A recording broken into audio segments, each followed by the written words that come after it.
மீனா வந்து அவங்க அம்மா பார்க்க அவங்க வீட்டுக்கு வந்துடுறாங்க. அவங்க பார்க்க சீதா வீட்டுக்கு வர முடியல, மன்னிச்சுக்கோமான்னு சொல்கிறாங்க. நீ வரலன்னா என்ன, எனக்கு அடிக்கடி ஃபோன் பண்ணுறேன்னு சொல்லி அவங்க அம்மா பேசுகிறாங்க. சத்யா கூட சொல்கிறாங்க, நீ எப்படி பேசாமல் இருக்க முடியுதாக்கா அவனால் சீதா கிட்ட அப்படின்னு கேட்குறாங்க. சீதா கிட்ட பேசாமல் என்னால் இருக்க முடியல, யார் ஃபோன் பண்ணாலும் நான் சீதா தான் ஃபோன் பண்ணுறான்னு சொல்லி எடுத்துகிட்டு பார்ப்பேன். இன்னும் எனக்கு என்ன பண்ணுறது, அருணுக்கும் அவருக்கும் வந்து சண்டையாக இருக்குது, அந்த பிரச்சனை என்னைக்கு தான் முடிய போதும் அப்படின்னு சொல்லிட்டு இருக்கும்போது சீதா நேரம் வந்துடுறாங்க. வந்துட்டு கட்டி பிடிச்சி அழுகுறாங்க.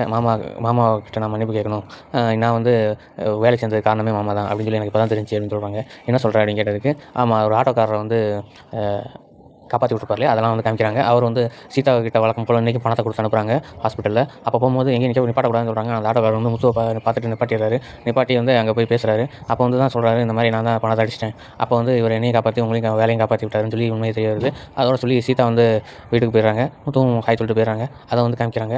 அதுவும் இல்லாமல் சத்யா வந்து அவர் முத்துவை பார்த்து பேசுகிறாரு, இந்த மாதிரி நான் வந்து வேலையை விட்டு நிற்கலாமாமா, ஆனால் வந்து நான் இந்த மாதிரி சொன்னேன், அவங்க வந்து வட்டியை குறைச்சிக்கிறேன்னு சொல்லியிருக்காங்க அப்படின்னு சொல்லியிருக்காரு. அப்போ நீ வேலையை விடலை, நான் வந்து கேட்கல அப்படின்னு சொல்லி கொஞ்சம் கோவமா நீ போடா அப்படின்னு சொல்லிட்டு சொல்கிறாரு. ஆனால் வந்து ஆட்டோக்கார்ட்ட வந்து சொல்கிறாரு, நீங்கள் வாங்கின கம்பெனியில் வந்து உங்களுக்கு வட்டியை குறைச்சி கொடுக்க போகிறதா சொல்லியிருக்காங்க, பார்த்து கட்டிக்கோங்கண்ணே அப்படின்னு சொல்லி விடுறாரு. இந்த மாதிரி இந்த கதை போகுது. நீங்கள் என்ன நினைக்கிறீங்க? கமெண்ட் பாக்ஸில் கமெண்ட் பண்ணுங்கள். தேங்க்யூ.